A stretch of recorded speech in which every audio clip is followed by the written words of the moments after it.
ওই লাইলাতুল কদরকে বানাইছে হুজুরের পেট, সারা বছরের ইনকাম সেদিন কামাইব।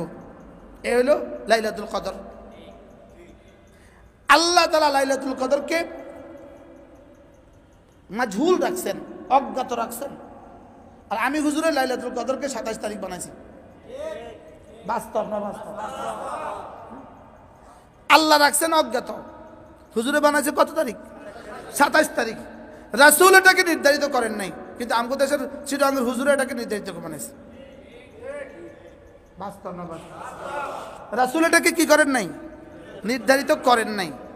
রাসূল বলেছেন ফালতামিসু ইনদা ফিত্রি আওয়াখির লায়ালি রমাদান। আল্লাহর নবী বলেন রমজান মাসের শেষ দশকের বেজর রাতে তালাশ করো। রমজান মাসের শেষ দশকের বেজর রাতে তালাশ করো। তাইলে যদি গরু জবাই করতে হয় 21 তারিখেও করতে হবে, যদি গরু জবাই করতেই হয় তাহলে 23 তারিখেও করতে হবে, যদি সিন্নি লাগাইতে হয় তাহলে 25 তারিখেও লাগাইতে হবে, 27 তারিখেও লাগাইতে হবে, 29 তারিখেও লাগাইতে হবে। তাহলে বোঝা যাবে আপনি লাগছেন। আপনি শুধু 27 তারিখে নাচলেন কেন? বাস্তব না বাস্তব? 23 তারিখে মসজিদে মুসল্লি কেমন, 27 তারিখে কেমন? এবার 29 তারিখে কতজন, 27 তারিখে কতজন?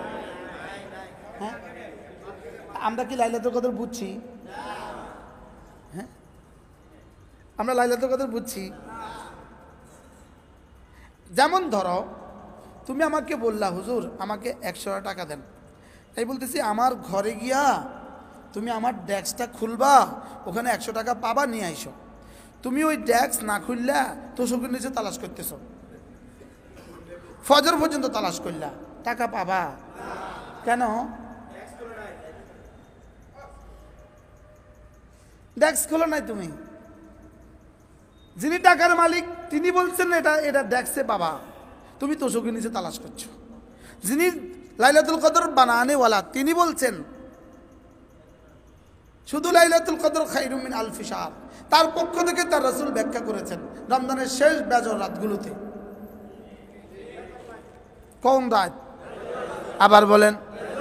রমজানের শেষ দশকের বেজর রাত। বাস, তাহলে এবার ধরো 5 দিন ডিউটি, 5 রাত ডিউটি, 5 রাত ডিউটি। আমাদের দেশের ড্রাইভাররা শেষ দশকে কি পরিমাণ ডিউটি করে?